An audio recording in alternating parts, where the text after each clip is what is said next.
Zoom recording. There we go. Okay, everyone. So, welcome to our first edition of Coaches Chatter.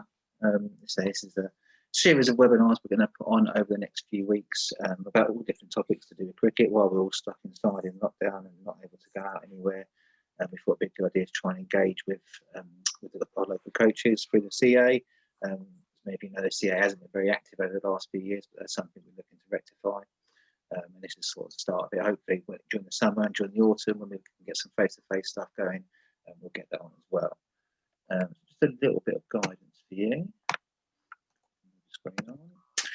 So obviously the meeting is being recorded and it will be distributed to our Kent CA members in the next newsletter. You're free to please keep your microphones on mute at the moment. We might come to you for questions and stuff if you put some questions in. You're free to leave your cameras on or turn your cameras off. That's completely up to you. All the slides from the meeting will be shared after it and contain a few links and stuff for you guys as well. And there's a bit of information, a few resources, which I'd like to direct you to about seam bowling. If you do have any questions along the way, obviously you can put them in the chat function. I've got James Moss, who hopefully should be back on now. He's going to be monitoring the chat function. If any questions, we might ask us to answer some at the time. We might leave some to the end to answer.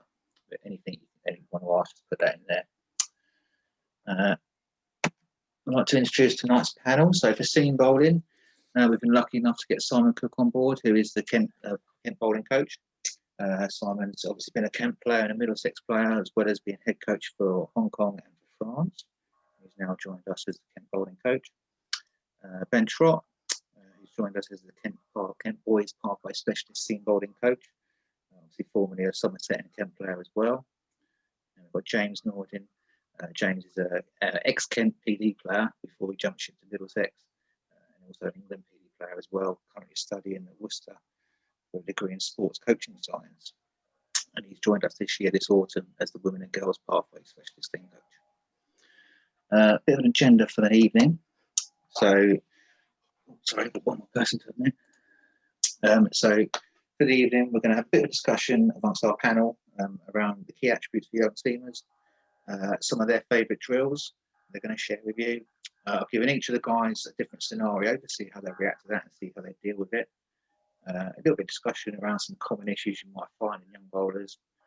As I said, some resources to share with you guys, and then followed by a bit of Q&A at the end. Let me stop sharing our screen. Okay, guys, so first item on the agenda. Attributes for young seamers. So Ben, you've joined us recently as the Boys Pathway seam bowling lead. When we are able to get out of lockdown and get some coaching going on, what's going to be the first kind of things you're looking at in our seamers? I think it's the enthusiasm. I don't think we'll be short of enthusiasm after coming out of a lockdown. So that's going to be the key thing for me. Is in a way, you know, the guys are going to be chomping at the bit, aren't they? So it's how we manage that. You know, if I was their age now, I think I'd be desperate to get out there and bowl. But it's just doing that in the right way and just making sure that we're not going out the blocks too fast. But I think the key thing for me in terms of attributes is obviously, you know, that enthusiasm and the athleticism that comes with fast bowling ultimately.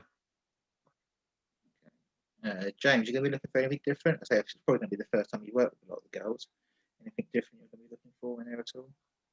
Yeah, so I've seen a few of our girls so far, but I haven't had a chance to work across all the squads yet. But yeah, that enthusiasm that Ben spoke about is obviously massive. It's probably the first thing that we're all looking for as coaches, irrelevant of what area we're coaching them in, is that we're looking for that enthusiasm, for that love of the game. It's really, really important for all the players in our squads. And then I'm looking for sort of mainly 4 areas that I tend to sort of judge and assess bowlers in our pathway on. So I have a look at what they're sort of how they are technically, how strong their action is. Look at sort of their bowling skills, which for me would be things like, you know, do they have slow balls, bouncers, can they bowl Yorkers? How they are physically. So, you know, do they have the strength to, you know, withstand the demands of bowling quickly, which is obviously quite strong. And then finally, I'm looking for sort of to try and develop tactical and game awareness, which is something at the moment the girls' pathway during the lockdown, while we can't train in person, we're doing a lot of sort of virtually with. starting to introduce more of this sort of developing game awareness and things like that. So that's something we're working on at the moment while we can't be in person. How are you doing that virtually? So we've had some online meetings that the county age group squad coaches have set up, and then as specialist coaches we've been coming in. So for me, I've been coming in working with the teamers. We've done it slightly differently from squad to squad. So the under-17, we had one last Sunday, which was a chat led a lot by the players around setting up plans, and we were looking specifically there at different plans we have across different phases of the game and what our goals are as a bowling group this year. We've got one coming up this Saturday with the under-13s, where we're going to be looking at that slightly younger end of the pathway, just introducing the idea of bowling to plans and working on setting fields and things like that. It's obviously a challenge doing it virtually and trying to do it over a computer rather than doing it in person, which would be ideal, but we're making the best of what we got so far, and hopefully the girls are learning something. Fantastic, good stuff, mate. Good. Simon, anything you're looking for in that kind of upper end of the kind of pathway, the academy and emerging players, or you'd be looking for to then take that next step? Yeah, so by the time they get up to kind of academy and sort of bordering on the pro environment, you're hoping that a lot of the technical work is done. There's still a lot of tactical work, and I think it's vital that a lot of the tactical work starts lower down. How we think about the game, how we think about bowling, field sets, different situations. But I think that one of the most important things that I will be looking for when they get into that academy and pro level is that inner self-belief and ability or self-belief in their ability to change a game in those tough situations. They want to bowl in the power play in a T20 game. They want to bowl the last 2 or 3 overs. How are you going to do it? And it's about aligning those plans together. So once you start getting into the kind of pro level, the difference between kind of success and failure doesn't necessarily start to come down to technique. Everyone's technique is there or thereabouts. Everyone bowls there or thereabouts the same speed, unless you've got someone who is in that kind of 140 kilometers an hour plus, the 85 mile an hour barrier. So it comes down to that self-belief and the ability to execute a skill under pressure, and that's ultimately what we're looking for once they kind of get into that kind of just breaking into the pro level. Yeah, that makes a difference in a bowl, doesn't it? So I've always found, putting someone in that environment, you truly find out sort of who they are as a person, as a bowler, and as a person, if they can rise to that kind of challenge as well. Okay, guys, so moving on. So you mentioned a few things there. So move on to a few of your favourite drills. How are we going to what drills are you going to do to get that enthusiasm into people, Ben, to make them kind of love that bowling? Anything you particularly go to get them that into them? Sorry, was that for me? Yeah. Ultimately, it's got to be enjoyable, hasn't it? It's an opportunity when you're working with the younger end is to think outside the box a little bit.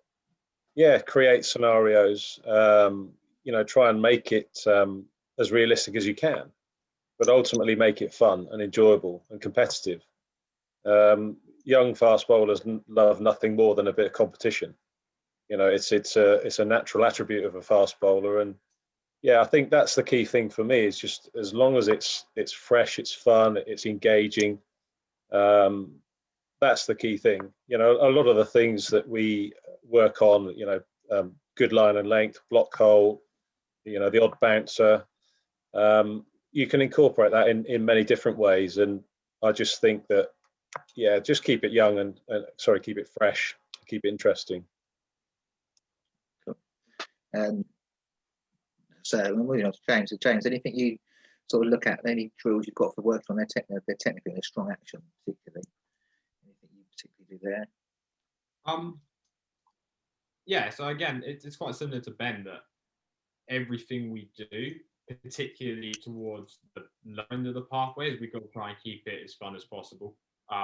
Which means if we can get it to be competitive and we can get it to be more than just bowling at a set of stumps, because that can be quite dull and can be quite repetitive, even for the most strong-minded people.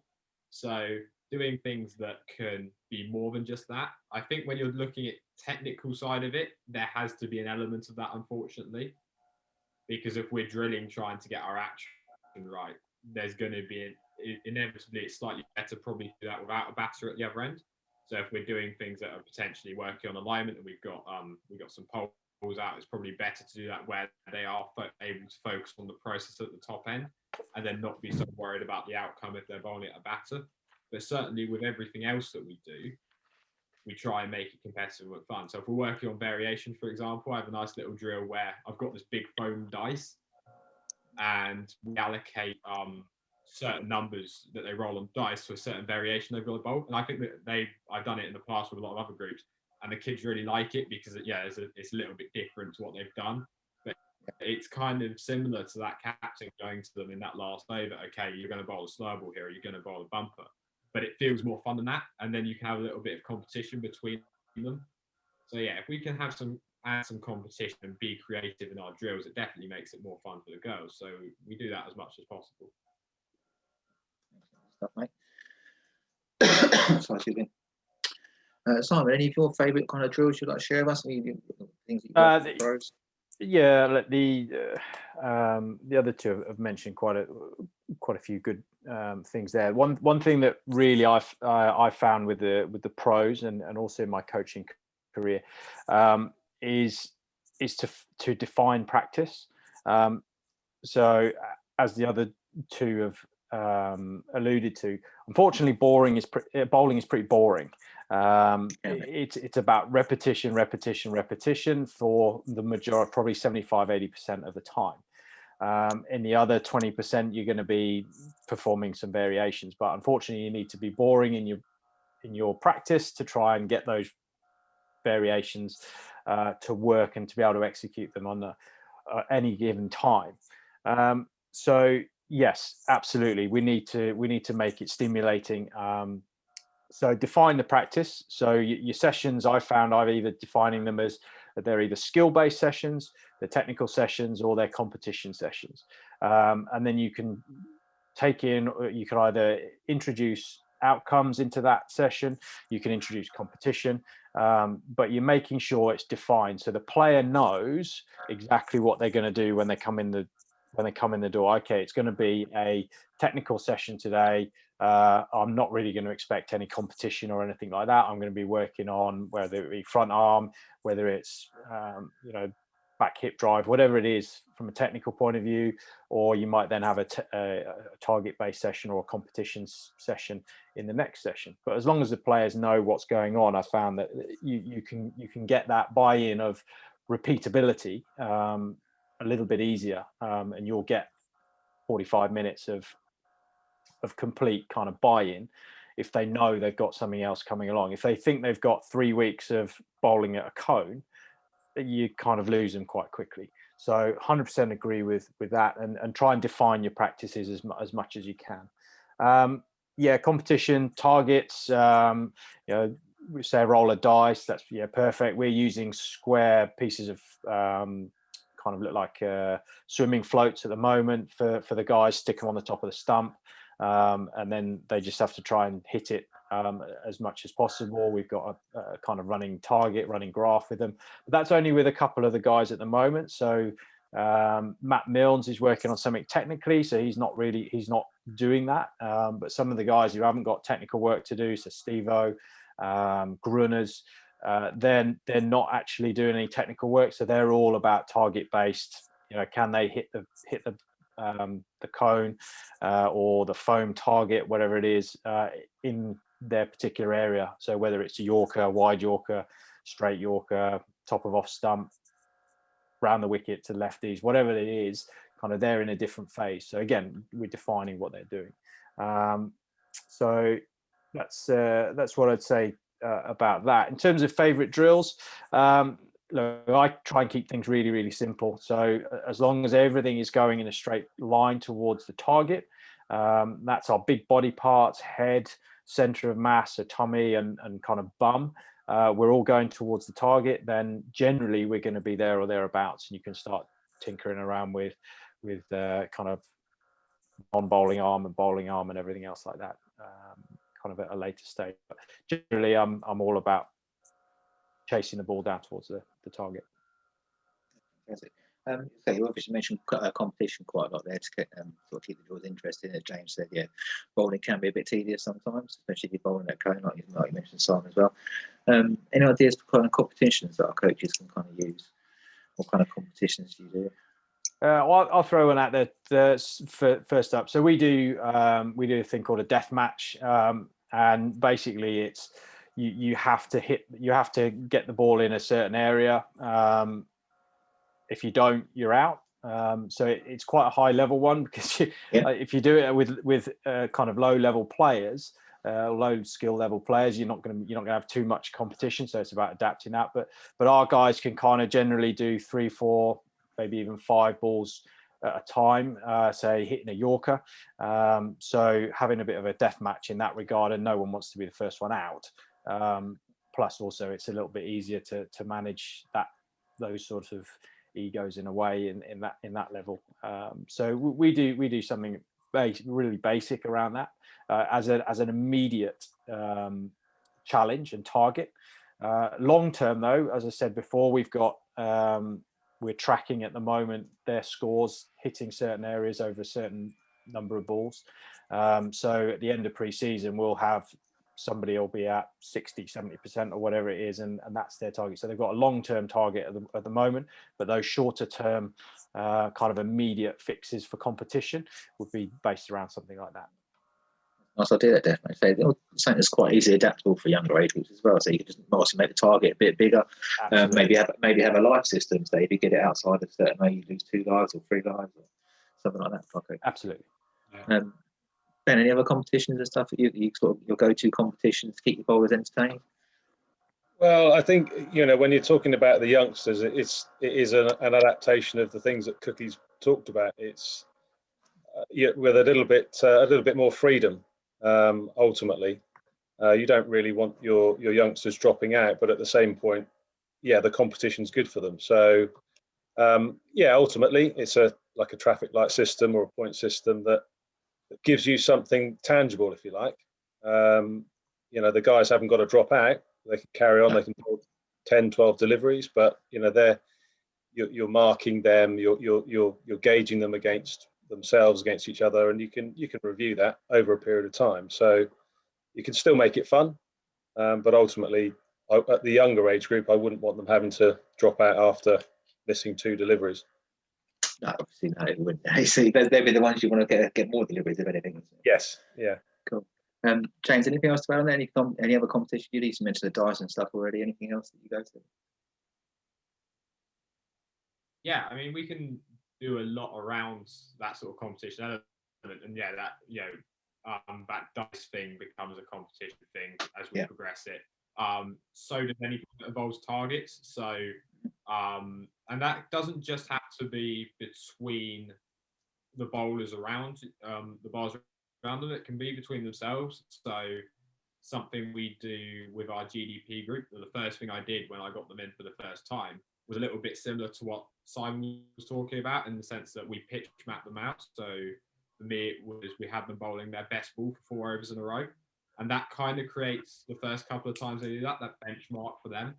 And then that almost becomes a competition against themselves, saying, okay, how much can we develop that over the course of this winter? Can we get that to a point in the summer where if we're saying, okay, I'm going to bowl my stock ball, my best ball here, I can hit it 8, 9 times out of 10 and really have confidence in that skill. But when I need to practice it and apply it in a game situation, I can do it. I know I can do it because I got proof that I developed that to a point I can do it 9 times out of 10. You mentioned stop balls and sort of variations and things there. One of the questions that came in beforehand was from Dan Corbett. So how important are variations for seam bowlers aged 11 to 15? It's probably more towards James and Ben here. Or is consistent stop ball more important? Is that for me first? I think, I mean, we all talk about being consistent, don't we? We all talk about youngsters being able to, with a repetitive action, being able to, hit those straps and hit those lines and lengths. But I think, as Cookie touched on earlier, we need to also embrace the fact that kids have got something different, that they can do something different, that they have got a slower ball, or they have got a variation, and also just try and enhance that as well and work on it. For me, I mean, cricket's a relatively simple game, isn't it? You bowl those lines and lengths. If you keep banging away, as Cookie said earlier, it can be it can be seen as a boring career in terms of bang, bang, bang, bang, bang. But ultimately, I think both, but in the right way. Just get that balance right. I think with your younger age group players, perhaps your levels of consistency aren't going to be what they are as you go up through the age groups. That's something that comes with age as well. So, for me, it's obviously line of length is key, but if they've got something different, they've got a slower ball or a variation, then let's encourage them to use that at the right times. That brings us on to the scenario actually that I gave Simon earlier. So the scenario we gave Simon was, so you've got a bowler who's the seam bowler. He's constantly using his variations, but he can't really explain why. So he's been very expensive in his last few matches. So how are you going to kind of approach the chat with him as a coach? Yeah, it's always an interesting conversation, that, because you've got to find out from the player, are they deliberate variations, or is it just a natural, I'm getting my wrist wrong? Depends. If he's bowling like out the back of the hand, then obviously they're deliberate, in which case it's a tactical decision. That's a tactical coaching intervention, as opposed to a technical one. Whereas if his wrist is just coming down the wrong side of the ball, then it may well be involuntary. So the first port of call is to sit down with the player and find out where he's at, or where he or she is at in their head. Basically, is it voluntary? Is it involuntary? If it's involuntary, do they see it as a problem? I would always sit down with coaching with video footage as well to back up what you see, and ask them to talk through that footage, and then try and explain the merits of maybe keeping your hand behind the ball for a bit longer, which maybe if they're falling off it slightly. So it's a delicate one, because I think the first thing to do is work out whether it's voluntary or involuntary, and then you can kind of work out where you go next steps from there. If it's involuntary, then you've got some coaching intervention, you've got your video footage, you've shown them, you're giving them a path to way forward. Okay, let's try and keep our wrist behind it a little bit more. If we can keep it's a right arm over bowler, try and keep your wrist going down that right side of the ball for a bit longer. Use some half and half balls, try and get that seam presentation. Comes into competition again, trying to, how many balls out of 6 can you get going down with the seam up? Can we start swinging the ball away or swing it in? All those sorts of things will kind of spin off from there.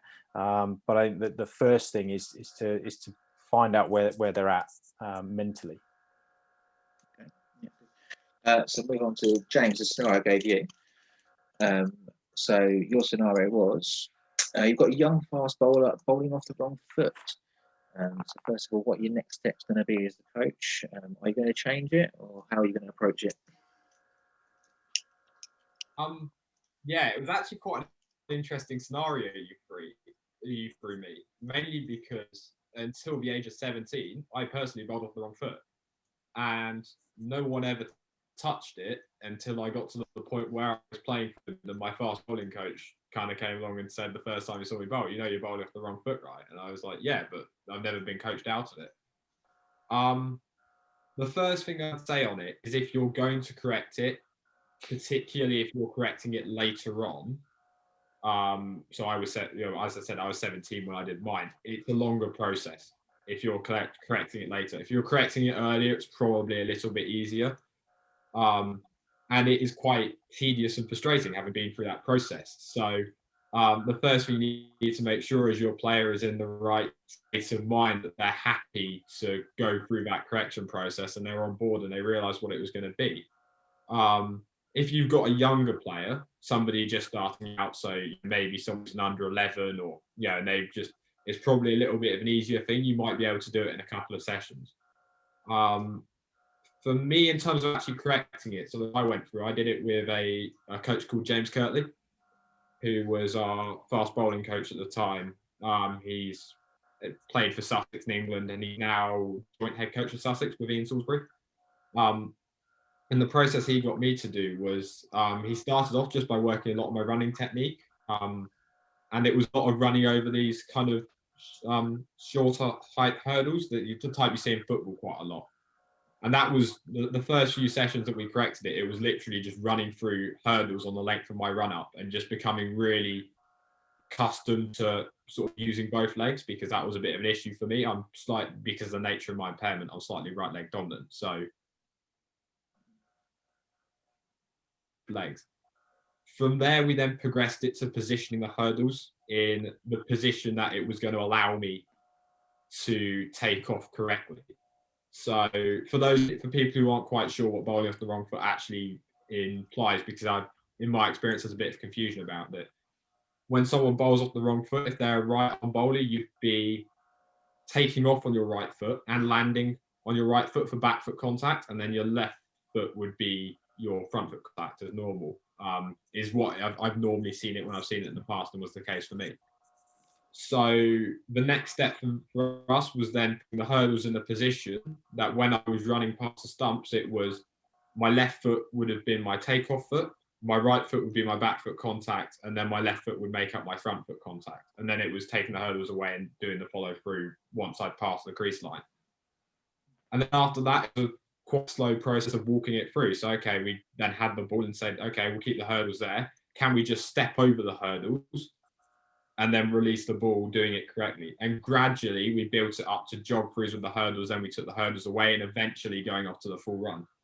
But at that point in my career, that was a 4 or 5 month process for me. So I think the absolute most important thing is, if you're going to make that kind of intervention as a coach, is firstly to make sure the players fall and they understand. It's probably something you do over the winter rather than the summer, because it will be quite disruptive to the nature of their bowling. So if you're trying to do that on a Thursday night of training, and then they're going to play on Saturday, they're either going to revert to what they know on Saturday and take off the wrong foot, which is going to be detrimental to the work you're trying to do, or it's going to have a negative impact on their performance on Saturday. So it's probably something I'd look to do over the winter.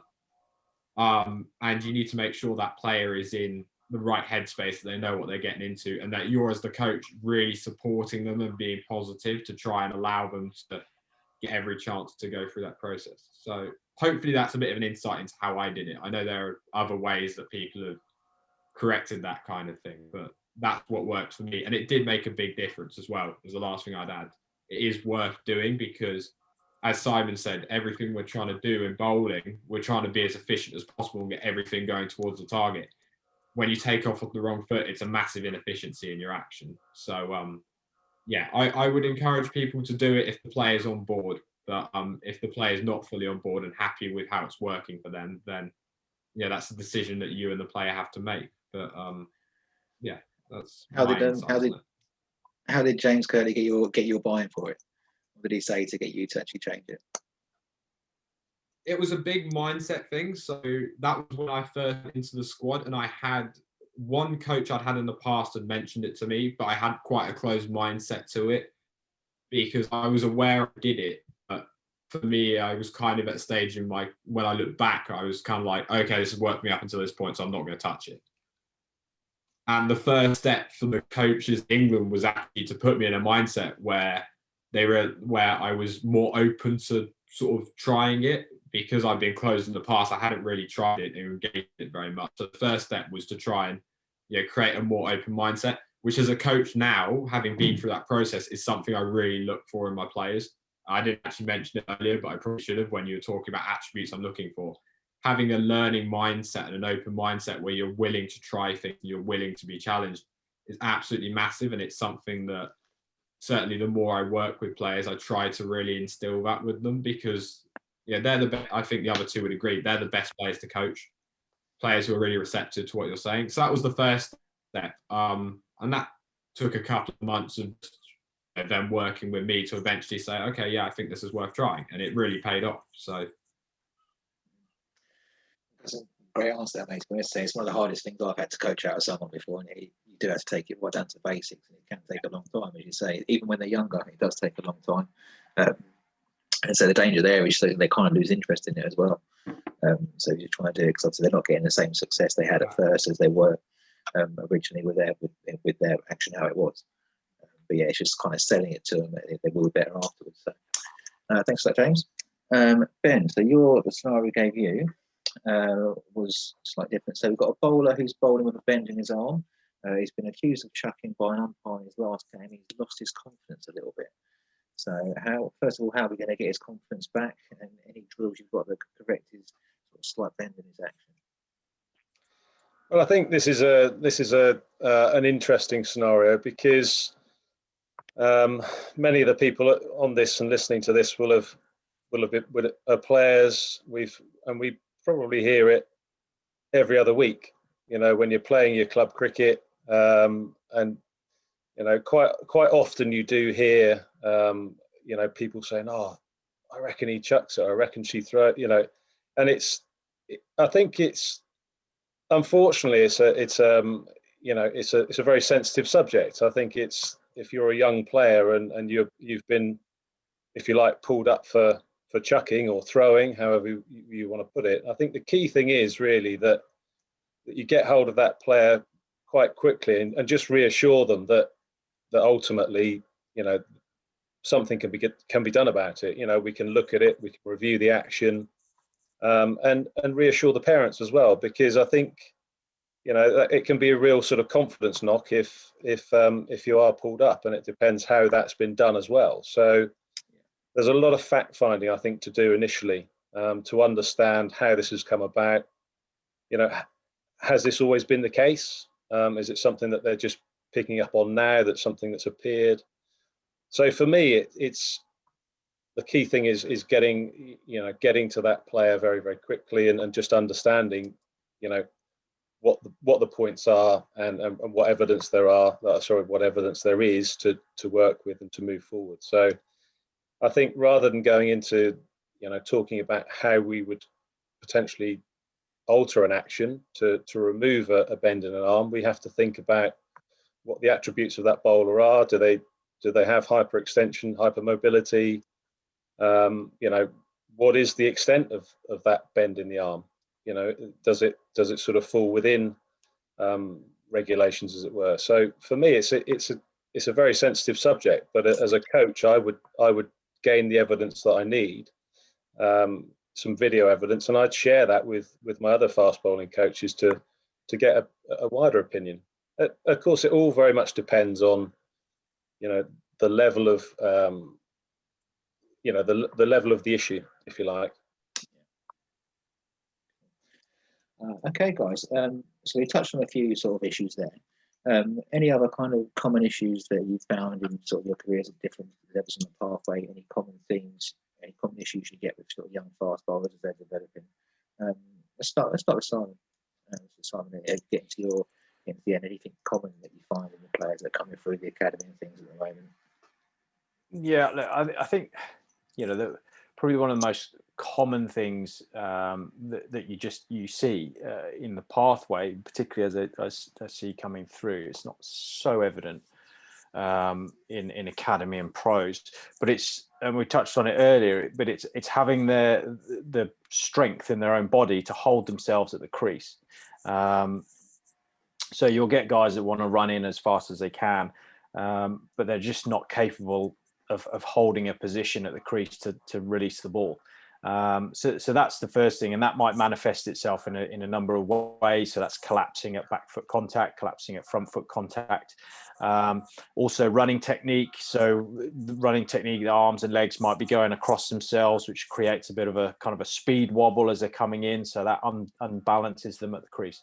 So that's kind of the probably the for me, the most common thing that I would see in pathway bowlers, as we get up into the academies and pros, the more common things that you start to see there are, some misalignments. Suddenly the timings start to go slightly when you have more expectation put on you as a professional cricketer, or as a very close professional cricketer. So you try harder, and as you try harder, you start to fall out of your action a little bit, and then you start chasing things basically, and you get a bit more uptight. So we just start seeing them really tensing up. So part of my role is to just ensure that they're feeling relaxed, they're able to bowl at their best when they're in a relaxed environment, and they're not really trying to almost bowl at 110%. You'll bowl at your best when you're actually probably operating at 95%.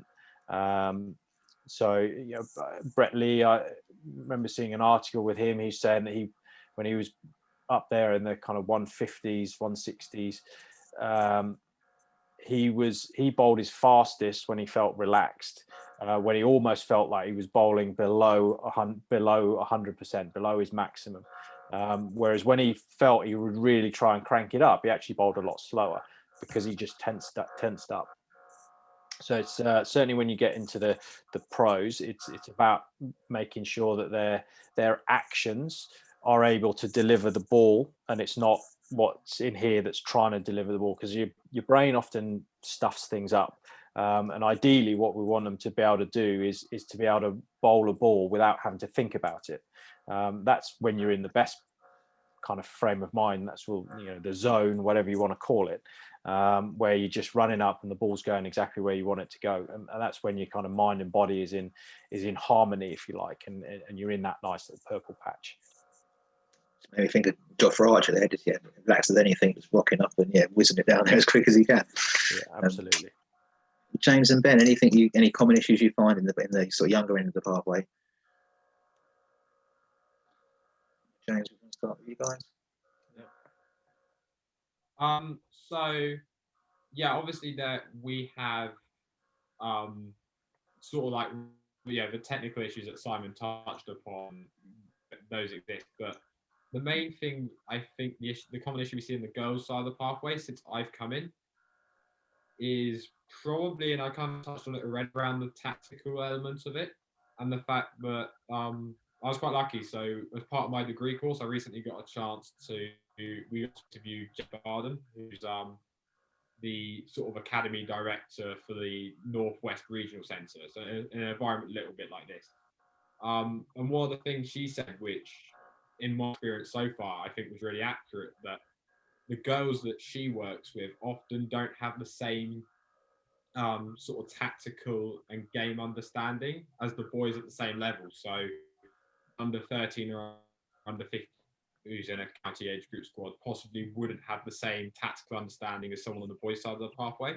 And it links to the fact that, and I've seen a little bit of this since I've come into my role, and it links to the fact that they don't get the opportunity to play as many matches as the boys do. It's changing slightly now. I think there's definitely been steps in the right direction over the last couple of years, but certainly previously, and there are definitely girls on the pathway at the moment who won't have played as much cricket as somebody who's a county boy, because when you think about all the cricket boys play at that age, they'll be playing for their club team. Normally, if they're in a county age group squad, they'll be playing up an age group in their club team. Most of them will be playing school cricket. Probably if they're an under 15, playing at under 15 level and school first team cricket. Then they're playing for their area and also their county squad. They get access to so much cricket and they get so much opportunity to develop that game understanding. And the girls don't quite get as many opportunities to do that. So, well, certainly if we're looking at the girls we have in our GDP, they're all technically really, really good. Their actions are very nice, and they've got fluid run-ups. They get through the crease really well. They hit decent speeds. But in my experience so far, they don't have quite the level of technical understanding as potentially the bowlers and the boys' academy would have at that level.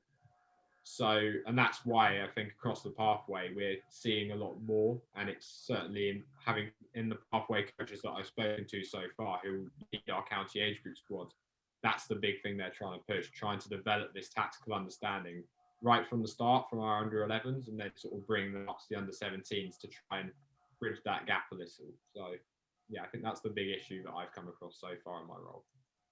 Getting a few more games under their belt, getting a few more, getting them playing a bit more. Yeah. Anything you've seen on the boys' side? Any common issues you kind of find in the boys?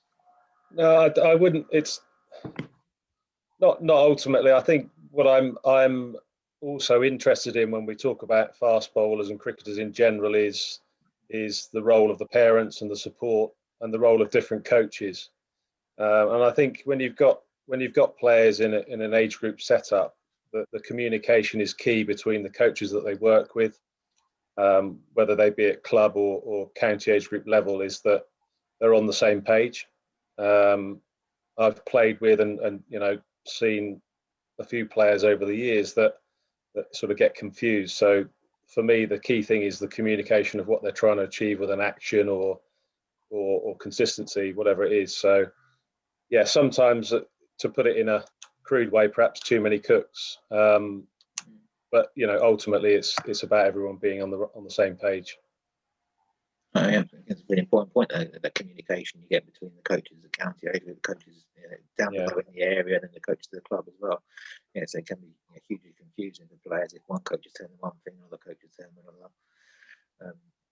So all right, guys, thank you for the chat. I'm just going to share my screen very, very quickly before we open up to Q&A. So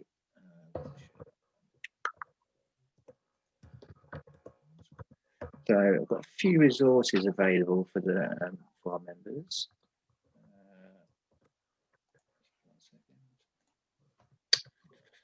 So these will all be sent out kind of after the chat today. Send it out as a PDF. So in terms of actual resources for coaching fast bowling, hopefully you guys will recognise these. So these are the one on the right. So the left is the foundation principles for new foundation courses on bowling. A few things we've mentioned there about rhythmical balance, aligned to the target. And the blue one is the old bowling core principles from the level 2 course.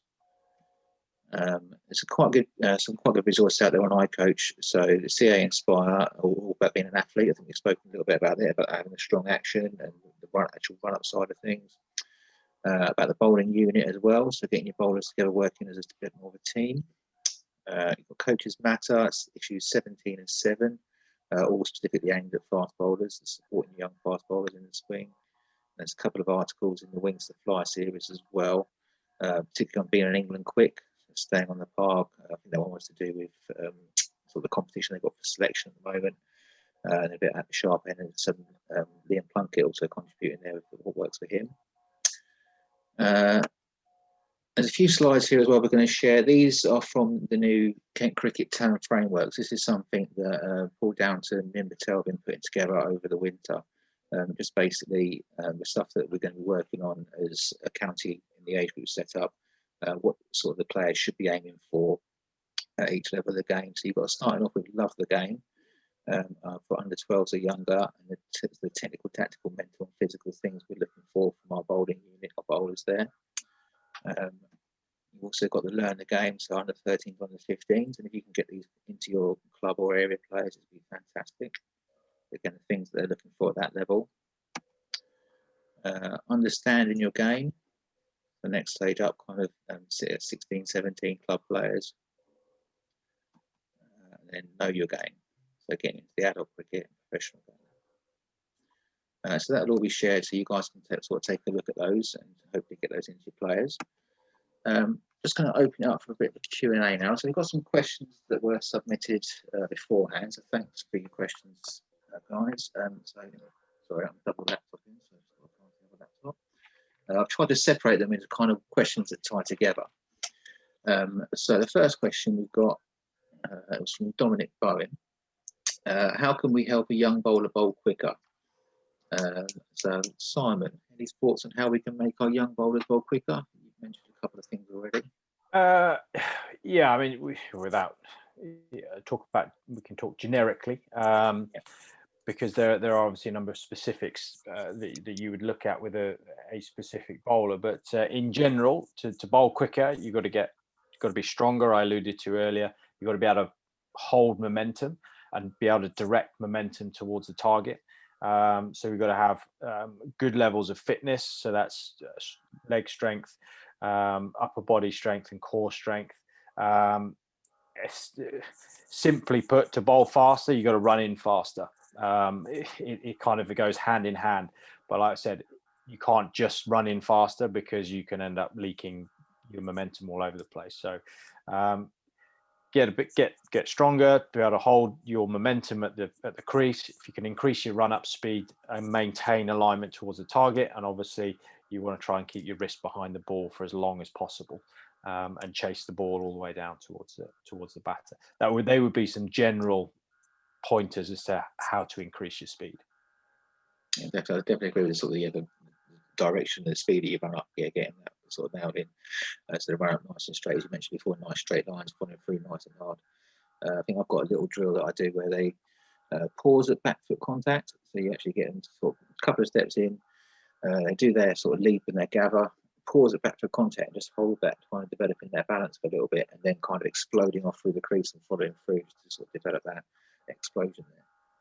Yeah, there's another drill you can use as well, similar to that in terms of holding them back. So you can get a piece of TheraBand and hold that behind them and get them to run through the crease, maybe for 4 or 5 meters. But the key thing is to get them jumping forwards towards the target. And then you do it for maybe 12 balls or so. It's very, very physically demanding, so you can't do it for for very long. And I wouldn't be doing it with young players so much, but you can then take it off and get them to bowl 12 balls. They'll feel really fast. You have to warn them because they could end up flat in the face if they're not careful, but it will really give them a sense of speed through the crease. So in terms of if you are trying to add in additional speed, your brain needs to catch up. So it's a way of educating your brain to work a bit quicker, certainly through pre-delivery takeoffs, so back foot contact, front foot contact, and follow through without kind of ending up onto your face. But general principles: just try and get a bit quicker through the crease, keeping neutral position. As soon as you're leaning back, that's when you're going to start losing pace. So you want to try and keep this position all the way through the bowling run up, the bowling phase. Has anyone used parachutes at all? Use parachutes? You can get them to touch the back of someone as well, slow them down a little bit and hold it back that bit extra. Yeah, that's it. Parachute, similar thing. I think it's there are lots of gadgets out there that do kind of a similar thing, but they're all trying to target that same area. But yeah, parachutes would absolutely work. Next one we had come in, so kind of builds on that a little bit. So Al Ramsey, any tips and drill ideas on how to ensure run up and pass the stumps? So I'm presuming follow through by that, Al. Development for younger age groups. Or particularly starting out with hardball. So that's any drills and ideas we've got for developing that, the fast run up and the follow through. Let's go, Ben. Sorry, can you just repeat that? It's breaking up a bit. Go on. Sorry, yeah. So any tips or drill ideas of how to ensure run up and follow through of development for the younger age groups? I think ultimately, as Cookie's alluded to, you've got to look at the attributes of the bowler. You've got to look at their running technique. Is everything going in the right direction? When you get to the point where you're approaching the crease, you're going through the bowling phase, you're releasing the delivery, adding things in like targets in after, halfway down the wicket or to the side of the wicket, just to get guys to go through their action and to follow through. See a lot of young players that bowl and stop, having that sort of fluidity through the crease for sure. But I think running drills are good. Just getting people to run through, not necessarily bowling, just to get that sort of mental picture of where they're going to be, where they're going to finish up. But certainly for me, adding in some targets for them to get through the crease and approach are helpful. I mean, I've used all sorts of things for that kind of stuff. So yeah, lined up Yeah. sort of bent benches and making a corridor kind of them to bowl down, Yeah. and finishing up sort of 3/4 way down the wicket. So I was trying to tell my fast bowlers to get down in the batsman's face a bit as well. Yeah, go and tell him how rubbish he is afterwards, and he's going to knock his head off the next time. Get that bit of aggression in them. Next question we had. So Stephen Gidhu, what coaching can we do to improve bowling action as kids just want to run up and bowl as hard and fast as possible? James, I'll write that one to you. So, firstly, I mean, I don't know how the other two will feel about it, but I never want to tell bowlers not to try and bowl fast. It is a personal thing for me. I don't think we should be. I think we need to be quite careful as bowling coaches around the language we use. When you hear a lot that you, particularly sort of in junior cricket, just slow it down and focus on your accuracy. And for me, I don't necessarily agree with that kind of language. I don't think we should be encouraging our fast bowlers not to bowl quickly. In terms of improving, so that's the first thing. In terms of improving their action, it depends on what specifically you're looking at. Obviously, Simon just spoke all about the phases, so I won't go into them specifically. But if you're trying to focus on alignment, I find that the use of sort of physical objects is really, really useful. So personally, I do a lot around having poles. So I have an issue sometimes with falling over, so I'd have a pole set up quite tight to the stumps and just enough space for me to fit through, because as a sidearm bowler, it makes me get a bit more side. And I know other people have had similar success with that, and I think it's something that Stuart Ward uses a little bit. I've seen videos of him on Instagram doing that kind of stuff, so I find that quite useful. But yeah, I'm always really careful around language in terms of, and I don't know if the other two can say what they think on it, but I don't like the idea. It doesn't sit comfortably with me, the idea of people saying slowing down and focusing on your accuracy. Obviously, as Simon said, people tend to bowl better when they're not bowling 100% and bowling at sort of 90 to 95%. Encourage your bowlers to bowl slower instead, because if you're bowling quickly, then that's an attribute, that's one of your super strengths. But let's try and work on that accuracy so it goes hand in hand with that super strength. But I don't know what the others think about that. Yeah, if you don't mind, a scenario at my local club a couple of years ago, we had a I say a young bowler. He's a lot younger than me. He was early 20s, but he's running in, he's attacking the wicket with a huge long run up, and it comes back to things that you've both touched on, where if you take a little bit off, you bowl within yourself, you end up with a bit more control. And naturally, what comes with that is you're more relaxed, and the ball tends to be released a lot better, a lot quicker.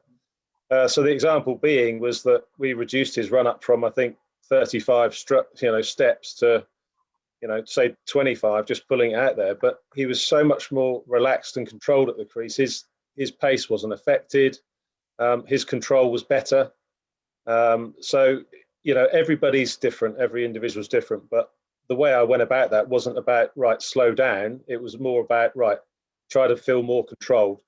So I think, as you say, James, language is key, for sure. And thankfully, in that instance, the results were positive. But I think the language is very important. We've got a hand gone up from Remy. Remy, do you want to unmute? Absolutely love to. Thanks, Matt. Hi, all. Can I ask any one of you three, in terms of bracing the front leg, what are your thoughts of and when to start that? When to really start coaching, the guys or the girls, and start incorporating that into the coaching? Because it's when I'm listening to this about fast bowling, I know this is something that Aggers and all those guys on Sky Sports always talk about. So I'm interested to hear your thoughts on it. You want me to take that one? Go on, Si. Yeah, go on. Okay, braced front leg. Absolutely. From a biomechanical point of view, yes, you're absolutely trying to get bowlers into that braced front leg position. Basically, you're trying to get a nice plant, a braced front leg, so you can then catapult your top half over the top. It's generally a natural bowling style. You're either naturally going to do it or you're not. What you don't want to do is land and then collapse through. So if you kind of land and then just crunch down, you're almost like bowling in sand, and that will evaporate out all of the pace that you generated through your run up. So the idea is you get that nice brace front leg, catapult yourself over the top. That should, in theory, create your maximum top end speed. You can bowl with a bent front leg as long as it's not collapsing. So it's not a one size fits all. It's not, okay, if you don't brace your front leg, you're not going to be able to bowl fast. That's not right. If you collapse through your front leg, you're definitely not going to maximize it. A lot of players will land with a bent front leg and then brace at delivery.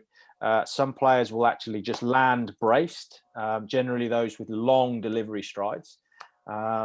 So like I say, it's a natural thing really to happen. Can you coach it? Yes, you can. Probably you'd want to try and get it in as early as possible. And you're trying to get those reasonably long delivery strides because you've got to try and get your hips pointing towards the target as early as possible to then be able to flip over your front leg. It's not an easy skill to coach, and it's not an easy skill for a player to adapt into if they're not used to it. So if you can see it naturally in a bowler, brilliant. Definitely encourage it. If you can't see it, have a look at their front leg to see if they're able to hold their bent knee position through the delivery. If they can't, then they're going to need probably a little bit more strengthening work, S&C work, and some work on their delivery stride to try and get over their front foot as much as they possibly can. That would probably, without being specific about a particular bowler, that would be quite a generic answer. Now you've got a follow-up, Remy. Yeah, just a really quick one. Thanks for that, Simon.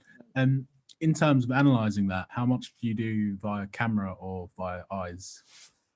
Personally, I do a load via video. Phones are everywhere now. The phones that you've got now have generally either 60 frames per minute or 240 frames per minute with a slow motion. So you can see literally kind of everything. You can focus on their landing. You can even see kind of how their foot plants, whether they're putting too much weight on the outside or the inside of their foot. So you can really start to see some good detail there, and you can also start to see where things start to happen in actions if legs are starting to go out in different areas. So definitely lots and lots and lots of video, because it also gives you a way of charting your progress going forwards as well. Young players always love video as well. You can give them that instant feedback. They can bowl the ball. You show them straight away what they've done. For anyone who's not got it, there's an app out there called Coach's Eye. There's a paid version or a free version, but that you can just take a video and then you can literally scroll through it on your as slow as you want, basically, go frame by frame. So Simon says, all phones and stuff generally do that these days, but Coach's Eye is quite a good one for that. Nick Beer, you've got your hand up. Hello, Nick. Hi there, thanks, Matt. Hi all. I just wanted to ask the panels to get their ideas on what good recovery looks like for a fast bowler, and as we go through the age groups particularly, or from club onwards, and how does that look or change, whether it's on through the different formats of the game, whether it's a T20 double header, etc., 4-day game, and what good examples have they got of what they see? You don't have to, obviously don't name the players maybe, but just think about what good examples have you got of if a player's taken full responsibility for that, and what does good recovery look like? Jump on that one. Well, I think it's obviously a good question. I think the key things to remember are that without specifics, it's difficult to give that feedback. But what I would say is that it's a very important part of being a fast bowler. I've experienced playing 20 years ago when your workloads were, you would play 5 days a week, and then you'd at least one of your days off, you'd be expected to go in and bowl for a couple of hours to the batsman. I think times have changed. There's a lot more available to us as coaches. Cookie's been talking me through all the statistics now that they're gathering and the knowledge that we have, so that we can understand workloads a lot better. So certainly from my point of view, I'm excited to learn more about that and how we can influence our players' recovery in between matches based on the evidence that we have.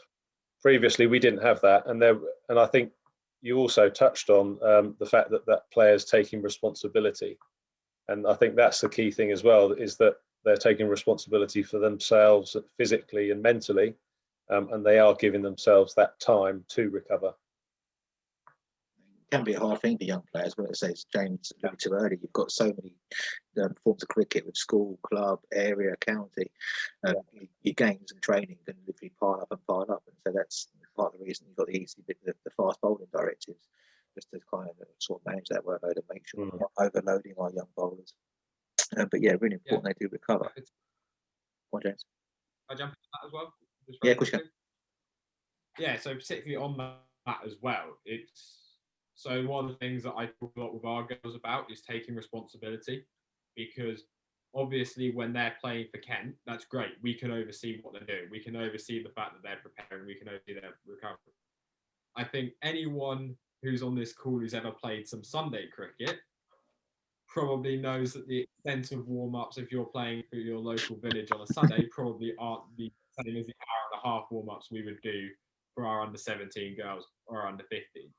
So the thing that I've started to talk about with our girls is to encourage them, even when every time they're bowling, they're putting themselves at risk of potentially getting injured, is a sad fact. So what we need to do is limit that risk, because you're more likely to get injured playing in a game where you haven't prepared properly than playing in one where you are. So actually, the biggest risk, and I've done it personally, where I played in a state game, got injured because I didn't prepare properly. They're the games that you're more likely to get injured in as a young person.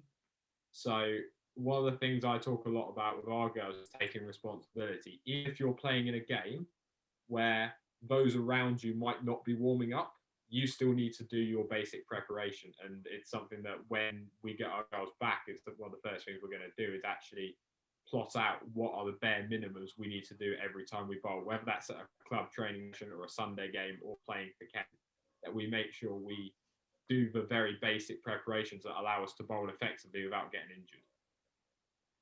I think just to kind of elaborate on that as well, is and Ben touched on it earlier. So we're the pro staff at the moment. We collate a lot of their workload, and that's obviously easy to do. I'm around. I'm at every session. I can track that. James is right. We've got to try and work out a way of working out how much players are bowling away from Kent sessions. And that is also a big factor in contributing to injuries. So, if they've had a club game, they've had a school game, they've had 2 club nets, and then they've had a game on the weekend on Saturday, and then they have a Sunday game, afternoon game, whatever. Suddenly they're playing 4 or 5 days a week, certainly in the summer holidays. That's when you're at real risk of being injured, particularly if you're not looking after yourself with your warm up, your cool down, eating right, and all the other things that we're trying to instill into these players. But the most critical thing is over workload. So over the next probably 12 to 18 months, hopefully, we should be starting to drip feed down a little bit more about what we do at the pro level in terms of tracking workload, and not only tracking it, but what that actually means. So how many overs is too many? How many games is too many? And that's very individual, but hopefully over time, as we get all this data in, we'll be able to actually be a bit more specific around that. Oh, fantastic. Thanks, James. Just going to move on to one of the questions we had sent in beforehand. Or one from Borley. Adam Ball. What age would you consider intervening and breaking down individuals' bowling action?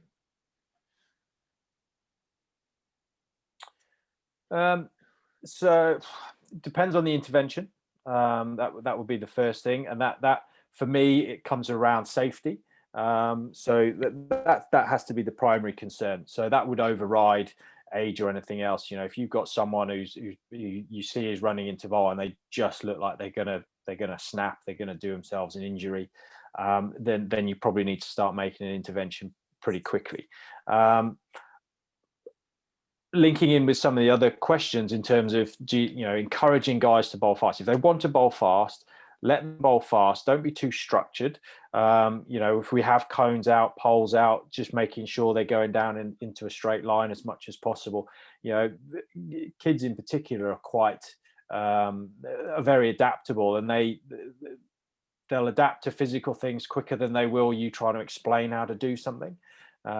So I would say if there's a safety issue, you intervene straight away. If it's not, then you can try and manipulate things within a physical environment with cones and poles to get the desired result, if that's what is needed. If it needs then a more intrusive intervention by sitting them down, talking to them about certain things, then you have to judge the player's maturity level and whether they're able to take that on board. Thank you, Simon. Another one from Remy we had sent in beforehand. So, is it important to stay behind the line when bowling in nets, bearing in mind run-up consistency? Yes. Simple answer to that one, yes. Simple answer. Interesting. Yeah. Interesting, actually. I was speaking to my housemate, who was actually an Australian. He was talking about when they used to train, and they used to sort of purposely bowl from short down the wicket. Obviously, though, when they're doing that, let's say the bowlers have still got their same run up. The bowlers are still in the same consistent run ups. They know when they take that run up back into a game, they're going to hit that line. I'd suggest if they're sort of doing their run up and they're constantly going over the line, then it is an issue, Remy. But yeah, there's a number of reasons why I did that. One was for the sort of bowlers working out lengths. Another one was to rush the batsmen and things. But yeah, so I think it's quite a simple answer. You want to coach them good habits, and that consistent run-ups is the most important thing for me. So when they do go into a game, they can trust their run-up. If their run-up's not consistent and they keep going over the line or the mark where they should be going, then you've got a bit of an issue there. Yeah. One from B. Alexander. This was an interesting one. How does reverse swing work? Simon, we were going to direct this one as you know all about reverse swing, apparently. Yeah, obviously it's an interesting subject. I don't think reverse swing becomes a real talking point until you're getting into multi-day cricket. And when I say multi-day cricket, probably more than 2 days. So that's the 3 and 4 day cricket. 1 day cricket, possibly if you're playing 50 over cricket and you've got a ball that degrades. But essentially, you need to bowl reverse swing. You need the whole team to be bought into it. And that means that there's a rough side and a shiny side, essentially. The shiny side needs to be completely dry.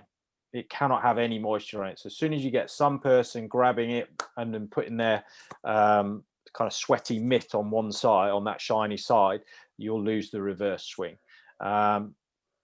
So the ball is key.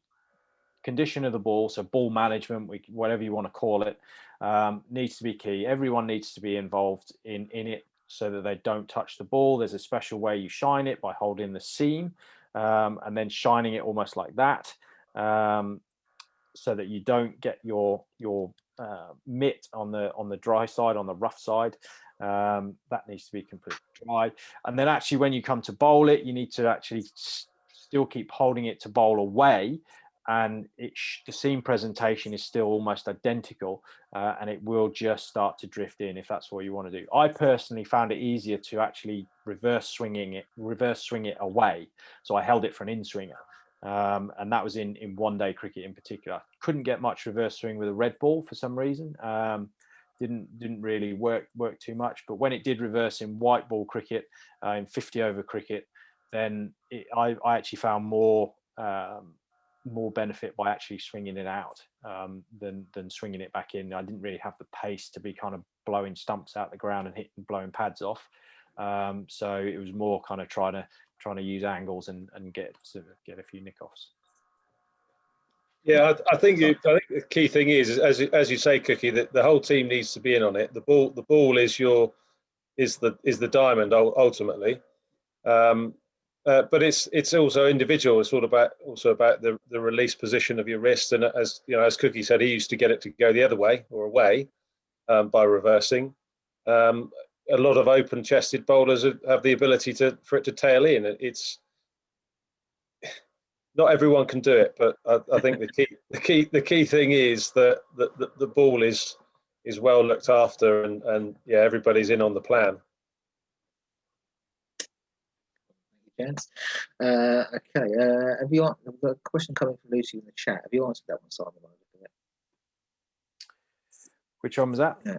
One from Lucy. It looks like you've answered that in the chat. That's fine. A couple more questions that we had sent in. These are kind of sum up questions for Lucy. Again, it was actually top 3 coaching points for coaching a seam bowler. We gave one each. So James, give me one coaching point for coaching a seam bowler. So the big thing for me, I kind of touched on language earlier. The big thing for me would be always try and be as positive as you can and be encouraging, because being a bowler in modern cricket is hard, and nobody's going to have success all the time. I kind of like, it does look like it's becoming more of a batsman's game at times, and it is really hard. No matter how good you are, you're never going to have success all the times. Even the best in the world, Pat Cummins and Shrubsole, they have days when it doesn't go for them. So for me, I'm really big on trying to be positive, particularly in your feedback on days where it doesn't go so well, and really always try to bring them back to trusting that process. So encourage your bowlers to be positive, to attack the stumps, to bowl your best ball. Encourage them to be brave, and if they've got those slower balls, those Yorkers and bouncers, and they see it's the fit time to bowl them, to be brave enough to do it. And encourage them to go beyond that zone where they're just being safe. And be positive in your feedback and really encourage them, because bowling quickly is hard. So give them all the support you can. Cool. Ben, your top tip for coaching seam bowling? Well, ultimately, I think it links into what James was saying. It's being resilient. It's that is the thing for me, is that if you're confident in what you're doing and you've tried your best, in your practice, you're transferring that to a game, you're putting the ball in the right areas, there are going to be days when it just doesn't go for you. There really are. You're going to be bowling beautifully, it's going to be missing the bat, or it's going to be going to the boundary. There are going to be those days. So I think the key thing for me is that resilience to back yourself in what you do. There'll be good days. There'll likely be, probably more good days you'd hope than bad days. But ultimately, that thing is the key thing for me, is resilience and getting, if you've had a bad game, get up and go again. Put it behind you, learn from that, and keep moving forward. That for me is the key. That's what I tried to bring through my career. It's not easy being a fast bowler. So, it could be on the basis from game to game, from spell to spell, from over to over, but it also might be, physical injuries that you have. How do you come back from that? So resilience for me is the key thing, and believing in what you can do. Fantastic. Encouragement, resilience. Simon's going to finish it with. Yeah, the other two guys, brilliant. I mean, it is such a big part of bowling, the resilience and positivity, because it is brutal. You get hit for 6, you have to walk back to your mark and bowl again. If a batter gets out, they walk and hide in the pavilion. You're left out there for another 3 hours potentially, kind of baking away. So it's absolutely important. In terms of a technical point, I'll throw a technical point in there. Big tip for me really would be, imagine any fast bowler, just get a piece of string round off stump, run it all the way back to the run up, where you're going to start your run up from. That's your line to target. Try and keep everything, head, center of mass, all your big body parts running down that piece of string for as long as possible. Whether it is right in front of the batter, so be it. But that would be probably one kind of main tip for me from a technical point of view. Fantastic. I think we've covered all the ones that were sent in. There was a couple of others that, that were sort of targeted around one specific area or one key bit of advice, but I think we've kind of covered that with one each there. So well done, guys. If anyone's got any other questions, feel free to put your hand up very, very quickly or chuck them in the chat box. But if not, I'll share my screen one last time with you guys.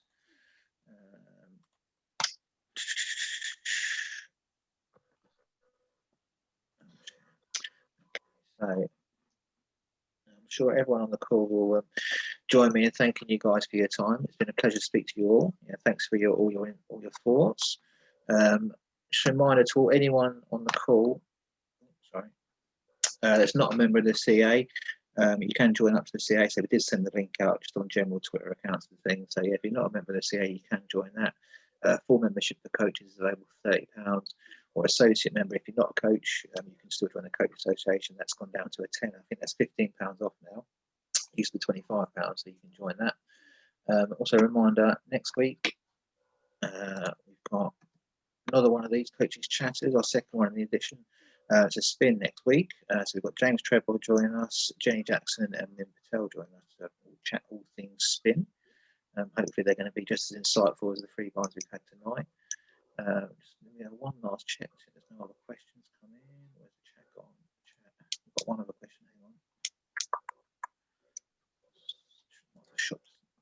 Stop sharing my screen.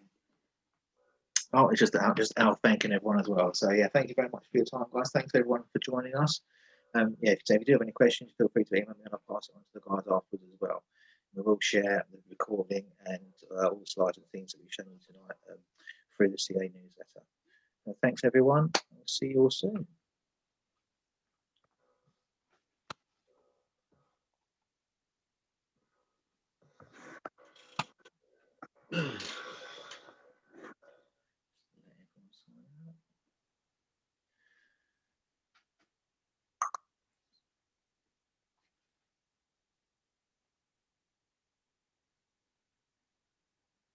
Was there a message from Lucy? I didn't see that. Oh, sorry, I thought you replied. Oh no, sorry. Yeah, you replied to one that said you can email me, Simon Cook. I thought that was I think that was from Remy. Oh, okay, sorry. Lucy is another one of our other coaching coaches in the girl section. So, sorry, what was her question? Do you have any coaching practice on how best to deal with pressure?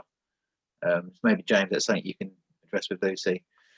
Give us some games to deal with pressure and things. Pressure, mental aspect of the game. A lot of bowlers have too much fear of failure, she says. So, yeah, comes back to that resilience point, doesn't it? And it does, mate. Build that confidence in them. No, indeed. Really. Gents, thank you very, very much for your time. It's been a pleasure talking to you guys. Yeah, again, I'll send that information out to you guys as well, and just so you kept in the link with that as well, and I'll forward on any other questions we get. Sorry, I've got one more message coming. Is that going to be another thanks? Oh, yeah, was it? Cheers, Simon. We'll send bits across. That was from Remy. Yeah, so yeah, I think that's the one you replied to, wasn't it? Yeah, that's right. Yeah, he'll send those bits across. Yes, Jeff. Thank you very much for your time, guys. Much appreciated. Pleasure, anytime. Yeah, no, thank you. Thank you very much. Good. Enjoy the rest of lockdown, eh? Oh, indeed we will. We'll be out soon enough. We'll be out there. A couple of months' time, we'll be out there. Indeed. I think we had a newsletter today, actually. It's a month before pre-season starts, I think. Something like that. So, yeah. She said the ground staff are working on the nets. So good luck with that. Get snow off first. Yeah. Indeed. Right. Thank you very much, guys. Cheers. Bye-bye. Take care. Cheers. Cheers.